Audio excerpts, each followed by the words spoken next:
नमस्कार, मैं कुमार और आप देख रहे हैं स्टार मिथिला। आमान परिवर्तन पूरा होने के बाद भी वर्षों से फॉरबिसगंज दरभंगा रेलखंड ट्रेन के लिए तरस रहा है। इस रूट पर एक भी ट्रेन चलाने के लिए रेलवे या इस क्षेत्र के जो जनप्रतिनिधि हैं वो तैयार नहीं हो रहे। पिछले कई वर्षों से ट्रेन की लेट लतीफी के कारण अब रेल यात्री इस रूट पर रेल से यात्रा करने से मुंह मोड़ रहे हैं। ऐसे में क्या इस रेलखंड को राजधानी एक्सप्रेस की सौगात मिल सकती है?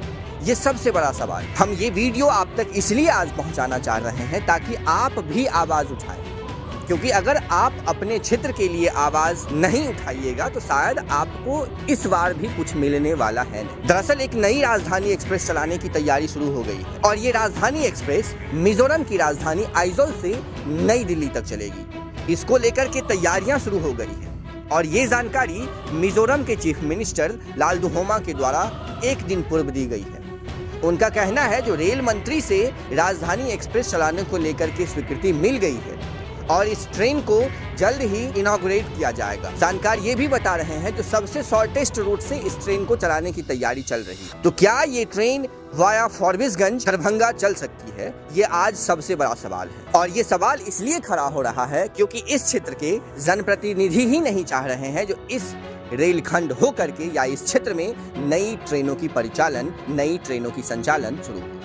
उदाहरण स्वरूप आप लौकहा, जो कि एक अंतिम रेलवे स्टेशन है, आज महीनों बाद भी ये क्षेत्र पटना से नियमित ट्रेन से नहीं जुड़ सका। इसके अलावा अगर हम बात करें सुपौल की या झंझारपुर की या राघोपुर की या फॉरबिसगंज की, तो आप इस क्षेत्र में भी देख सकते हैं जो एक भी अच्छी ट्रेन देश की आर्थिक राजधानी हो या देश की राजधानी नई दिल्ली हो या फिर अन्य क्षेत्र के लिए एक भी अच्छी ट्रेन इस क्षेत्र से नहीं चल रही है। और इसका सबसे मुख्य कारण है रेलवे और जनप्रतिनिधियों की उदासीनता, जिसके कारण आज सैकड़ों किलोमीटर में फैला हुआ ये रेलखंड वीरान पड़ा हुआ है। इससे पूर्व अमृत भारत एक्सप्रेस का कोसी नदी के ऊपर तक ट्रायल हुआ और वहीं से ट्रेन वापस चली गई, जबकि उसका ट्रायल झंझारपुर तक होना था।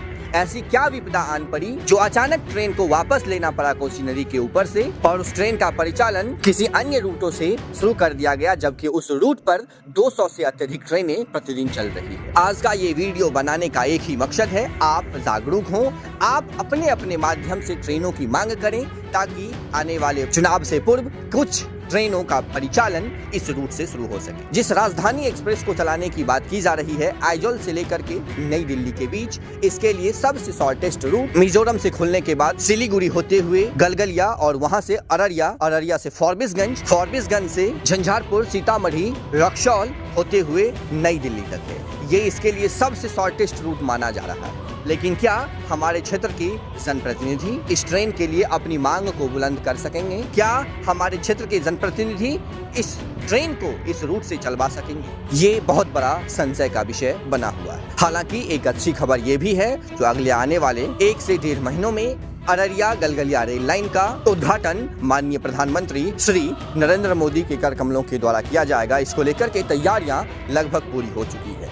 अररिया गलगलिया नवनिर्मित रेलखंड पर स्टाफों की तैनाती हो चुकी है। सीआरएस निरीक्षण की भी अनुमति मिल चुकी है। गलगलिया, अररिया, दरभंगा, रक्सौल के रास्ते इस राजधानी एक्सप्रेस का परिचालन होने से न सिर्फ इस क्षेत्र में एक रेल क्रांति आएगी, बल्कि इस क्षेत्र में चल रही रेल संबंधित समस्याओं से भी निदान मिल सकता है। इसीलिए ये वीडियो अत्यधिक शेयर करें ताकि जनप्रतिनिधि के सोए हुए कानों तक इस रूट को लेकर के मांग पहुंचे, जो वो अपनी कुंभकर्णीय निद्रा से जगें और इस रूट से नई ट्रेन की परिचालन के लिए अपनी अपनी मांग रखें। आइजोल से नई दिल्ली के बीच चलने वाली राजधानी एक्सप्रेस को रेलवे बोर्ड से स्वीकृति मिल गई है, हालांकि इसका रूट अभी तय नहीं हुआ। अत्यधिक जानकारी के लिए आप जुड़े रहें स्टार मिथिला से। हम जल्द ही अगले तस्वीर के साथ हाजिर होंगे जो अपने क्षेत्र मिथिला से होगा। धन्यवाद। आप देख रहे थे स्टार।